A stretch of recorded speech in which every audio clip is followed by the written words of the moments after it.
ইফতারির আগে যে দোয়া ওইটা আল্লাহ ফিরায় না। ইফতারি করার আগ মুহূর্তে আমরা যে পেঁয়াজু, আলুর চপ, বেগুনি, হ্যাঁ খান আপনারা? রুয়াবজা শরবত খান নাকি?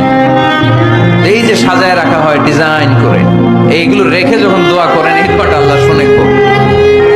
আল্লাহ বলে কিরে ফেরেশতারা ঘটনা নাকি, এত খাবার কেন? আল্লাহ রোজা রাখছে। কি চায়? আল্লাহ ক্ষমা চায়। তো খায় না যে তৃষ্ণার, তো আল্লাহ আপনার ভয়। আমারা দেখছে না, আল্লাহ আপনারা দেখেন। জান্নাত দেখেন, আমার জাহান্নাম দেখেছে আল্লাহ কিন্তু জানে। তারপর ফেরেশতাদের মুখ থেকে বের করা সুবহানাল্লাহ পড়ে। আমার জাহান্নাম দেখেছি কিনা বলো? ফেরেশতারা বলে না, জাহান্নাম দেখে নাই। আমার জান্নাত দেখেছে কিনা বলো? জান্নাতও দেখে নাই, কিছুই দেখে নাই, আপনারও দেখে নাই। আল্লাহ এবার খুশি হয়ে যাবে। আমার খুশির জন্য আমার ভয়ে তৃষ্ণার্ত ক্ষুধার্ত সামনে খাবার